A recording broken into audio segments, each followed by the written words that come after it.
राधे राधे। जय श्री कृष्णा। स्वागत है आपका मेरे आज के इस नए व्लॉग में। सावन का महीना चल रहा है तो सभी कांवड़िए हरिद्वार जा रहे हैं गंगा जल लेने के लिए और फिर गंगा जल से वे भगवान भोलेनाथ का जलाभिषेक करेंगे। तो हम भी जा रहे हैं हरिद्वार और आप भी चलिए हमारे साथ, दर्शन कीजिए हरिद्वार में हर की पैड़ी के। वीडियो को पूरा देखना और वीडियो पसंद आए तो लाइक शेयर और कमेंट करना। जय हो गंगा मैया की। गंगा मैया सभी के कष्ट दूर करे। कांवड़ यात्रा को लेकर लोगों की अपनी अपनी आस्था है, लेकिन सभी भगवान शिव की भक्ति से जुड़े हुए हैं। सामान्य कांवड़ से लेकर खड़ी कांवड़, डाक कांवड़ और दांडी कांवड़ के लिए गंगा नदी का जल लेने पहुंचते हैं और अपने शिवालयों में जाकर शिवलिंग का अभिषेक करते हैं कांवड़िए। आइए जानते हैं कांवड़ यात्रा के नियम और कांवड़ यात्रा का क्या महत्व है। भगवान परशुराम भगवान शिव के परम भक्त थे। मान्यता है कि वे सबसे पहले कांवड़ लेकर बागपत जिले के पास पुरा महादेव गए थे। उन्होंने गढ़मुक्तेश्वर से गंगा जल लेकर भोलेनाथ का जलाभिषेक किया था। उस समय श्रावण मास चल रहा था और तब से इस परंपरा को निभाते हुए भक्त श्रावण मास में कांवड़ यात्रा निकालने लगे हैं। पहली यात्रा है सामान्य कांवड़ यात्रा।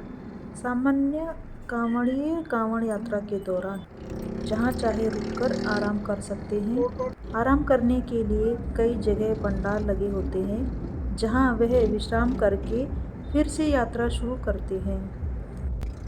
दूसरी यात्रा है डाक कांवड़ यात्रा। डाक कांवड़िए कांवड़ यात्रा की शुरुआत से शिव के जलाभिषेक तक बिना रुके लगातार चलते रहते हैं। उनके लिए मंदिरों में विशेष तरह के इंतज़ाम भी किए जाते हैं। जब वो आते हैं और हर कोई उनके लिए रास्ता बनाता है ताकि शिवलिंग तक बिना रुके हुए चलते रहें। तीसरी यात्रा है खड़ी कांवड़ यात्रा। कुछ भक्त खड़ी कांवड़ लेकर चलते हैं। इस दौरान उनकी मदद के लिए कोई न कोई सहयोगी उनके साथ चलता है। जब वे आराम करते हैं तो सहयोगी अपने कंधे पर उनकी कांवड़ लेकर कांवड़ को चलने के अंदाज में हिलाते रहते हैं। चौथी यात्रा है दांडी कांवड़ यात्रा। दांडी कांवड़ यात्रा में भक्त नदी तट से शिवधाम तक की यात्रा दंड देते हुए पूरी करते हैं। कांवड़ पथ की दूरी को अपने शरीर की लंबाई से लेटकर नापते हुए यात्रा पूरी करते हैं। यह बेहद मुश्किल होती है और इसमें 1 महीने तक का वक्त भी लग जाता है। और इनके कुछ नियम भी हैं जो कि इस प्रकार से हैं। कांवड़ यात्रा ले जाने के कई नियम होते हैं जिनको पूरा करने का हर कांवड़िया संकल्प करता है। यात्रा के दौरान किसी भी प्रकार का नशा, मदिरा, मांस और तामसिक भोजन वर्जित माना गया है। कांवड़ को बिना स्नान किए हाथ नहीं लगा सकते। चमड़े का स्पर्श नहीं करना, वाहन का प्रयोग नहीं करना, चारपाई का उपयोग नहीं करते हैं। वृक्ष के नीचे भी कांवड़ नहीं रखना है। कांवड़ को अपने सिर के ऊपर से लेकर जाना भी वर्जित माना जाता है। कांवड़ यात्रा करने से अश्वमेध यज्ञ का फल मिलता है। शास्त्रों में बताया गया है कि सावन में शिव भक्त सच्ची श्रद्धा के साथ कंधे पर कांवड़ रखकर बोल बम बोल का नारा लगाते हुए पैदल यात्रा करता है। उसे हर कदम के साथ एक अश्वमेध यज्ञ करने के जितना फल प्राप्त होता है। उसके सभी पापों का अंत हो जाता है। वह जन्म मरण के बंधन से मुक्त हो जाता है। मृत्यु के बाद उसे शिवलोक की प्राप्ति होती है, ऐसा माना जाता है। कहा जाता है कि पहला कांवड़िया रावण था। वेद कहते हैं कि कांवड़ की परंपरा समुद्र मंथन के समय से ही पड़ गई थी। तब जब मंथन में विष निकला तो संसार अभी इससे हरिद्वार पहुंच रहा है यात्रा ही करने लगा। और तब भगवान शिव ने से अपने गले में नीचे धारण कर लिया था जाना तो नहीं हो पाएगा, लेकिन इससे शिव के अंदर जो नकारात्मक ऊर्जा ने जगह बनाई उसको दूर करने का काम हरिद्वार के घर की पौड़ी रावण ने ब्रह्मकुंड से तप करने के बाद गंगा के जल का जलाभिषेक करना महादेव अत्यंत शुभ माना जाता है। मान्यता है कि ऐसा करने से जिससे शिव मनोकामनाएं ऊर्जा से मुक्त हो गए। वैसे अंग्रेजों ने 19वीं सदी की शुरुआत से भारत में कांवड़ यात्रा का जिक्र अपनी किताबों और लेखों में किया। कई पुराने चित्रों में भी ये सब दिखाया गया है, लेकिन कांवड़ यात्रा 1960 के दशक तक बहुत तामझाम से पूरी होती थी। कुछ साधु और श्रद्धालुओं के साथ धनी मारवाड़ी सेठ नंगे पांव चलकर हरिद्वार या बिहार में सुल्तानगंज तक जाते थे और वहां से गंगा जल लेकर लौटते थे, जिससे शिव का अभिषेक किया जाता था। इसी के दशक के बाद बड़े धार्मिक आयोजन में बदलाव होने लगा। अब तो काफी बड़ा आयोजन हो चुका है और यह भी कहा जाता है कि जब राजा सगर के पुत्रों को तारने के लिए भगीरथ ने गंगा को पृथ्वी पर आने के लिए मनाया तो उनका वेग इतना तेज था कि धरती पर सब कुछ नष्ट हो सकता था। ऐसे में भगवान शिव ने उनके वेग को शांत करने के लिए उन्हें अपनी जटाओं में धारण कर लिया था और तभी से यह माना जाता है कि भगवान शिव को मनाने के लिए गंगा जल से जलाभिषेक किया जाता है। इस यात्रा को कांवड़ यात्रा क्यों कहा जाता है? क्योंकि इसमें आने वाले श्रद्धालु पृथ्वी के पास की लकड़ी पर दोनों ओर टूटी हुई टोकरियों के साथ पहुंचते हैं और इन्हीं टोकरियों में गंगा जल लेकर लौटते हैं। इस कांवड़ को लगातार यात्रा के दौरान अपने कंधे पर धर यात्रा करते हैं, इसलिए इस यात्रा को कांवड़ यात्रा और यात्रियों को कांवड़िया कहा जाता है। पहले तो लोग नंगे पैर या पैदल ही कांवड़ यात्रा करते थे, लेकिन अब नए जमाने के हिसाब से बाइक, ट्रक और दूसरे साधनों का भी इस्तेमाल करने लगे हैं। जैसे कि आप देख ही रहे हो वीडियो में, सभी अपने अपने वाहनों में चल रहे हैं, कोई बाइक में, कोई ट्रक में। आगे से भी बना ले, पीछे से साफ नहीं आ रहा। यदि आप भी करना चाहते हैं कांवड़ यात्रा, मेरे साथ से कर सकते हैं और ये बहुत ही अच्छा माना जाता है। इस साल की यात्रा तो समाप्त होने वाली है, परंतु अगले वर्ष से आप सभी भी कांवड़ यात्रा में शामिल हो सकते हैं और अपने घर के पास के शिवालय में जाकर गंगा जल से भगवान भोलेनाथ का जलाभिषेक कर सकते हैं और अपनी जो भी आपकी मनोकामना है उसे पूरी कर सकते हैं।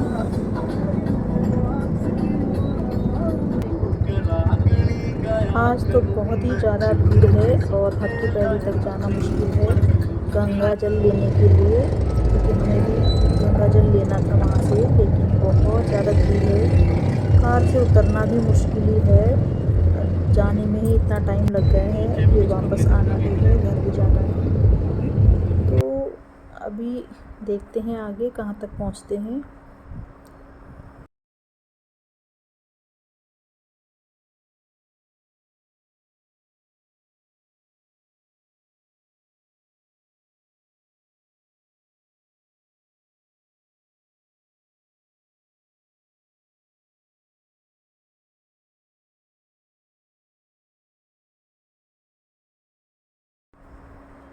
तो देखिए कितना खूबसूरत नज़ारा है। ऐसे मौके भी कभी कभी मिलते हैं और यहाँ से दिख रहे हैं भोलेनाथ की बड़ी सी मूर्ति जो है। और यहीं सामने है हर की पैड़ी, लेकिन वहाँ तक जाना मुश्किल लग रहा है।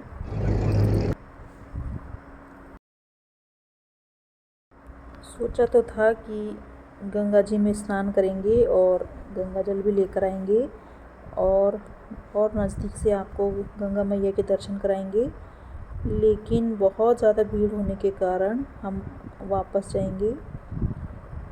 लेकिन भीड़ भी बहुत ज़्यादा है और यहाँ पर बहुत से कांवड़िए जो हैं वो अपने अपने ग्रुप में आए हुए हैं और सभी ग्रुपों के अलग अलग नाम भी हैं।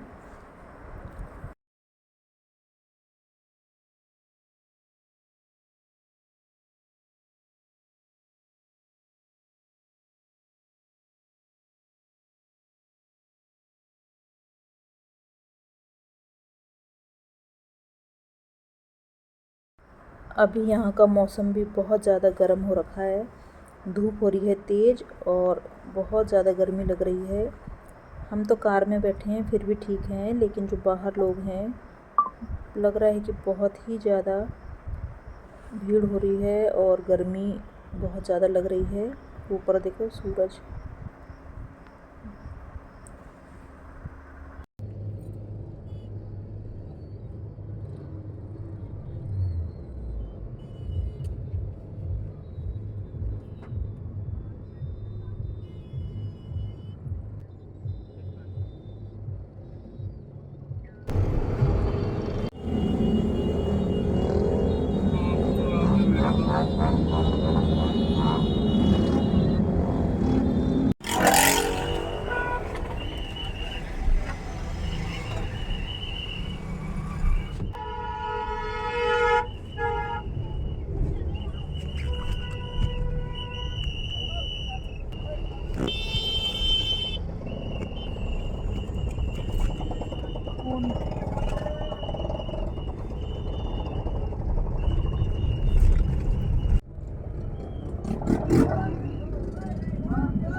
चिला ट्रेन से फिर हमें ऋषिकेश से निकलते हुए निकलना है बाहर।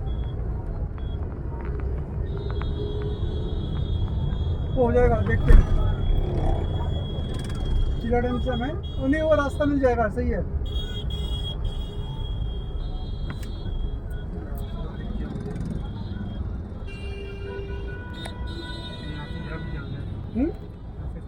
हम्म।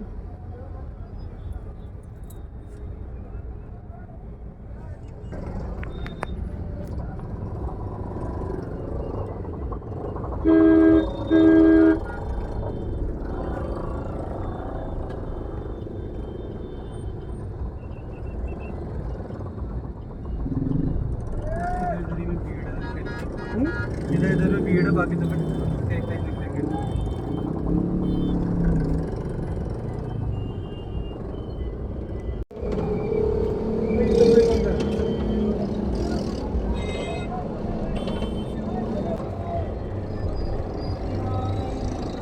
यहाँ से आगे तो भाई रास्ता ही नहीं है। ना ना, रास्ता देहरादून का नहीं है, यहाँ से घूमने का है, बस मुझे घुमाना है। तो मैं कहीं से भी ऐसे घुमा लो।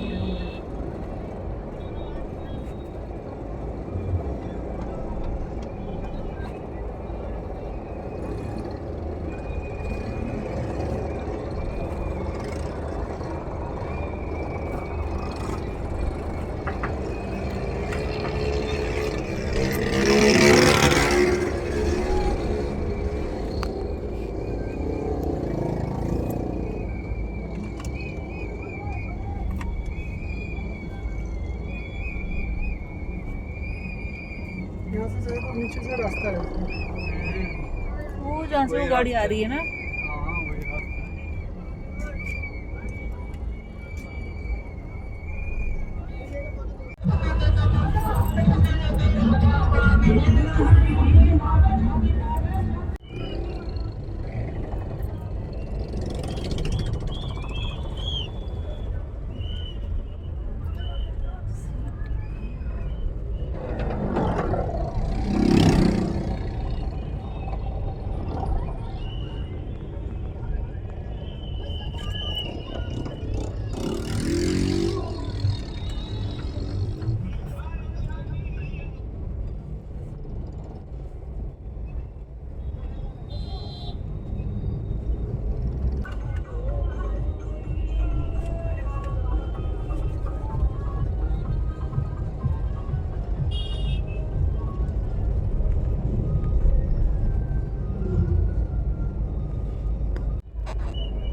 क्या और कंपटीशन हो रहा है क्या इनका?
पूरे चेहरे चढ़े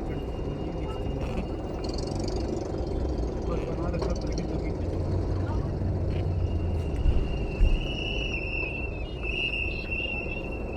बेल्जियम एम्बेसी जाना है 10 बजे तक है।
तभी इधर से इधर कूद रहे थे।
आधे घंटे का जाना, आधे से 1 घंटे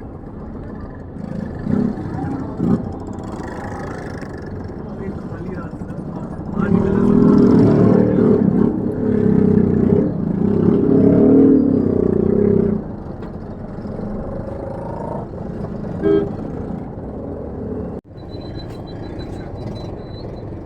ओके,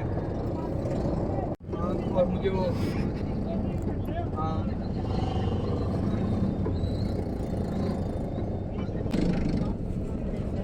और तो बस इसी का है।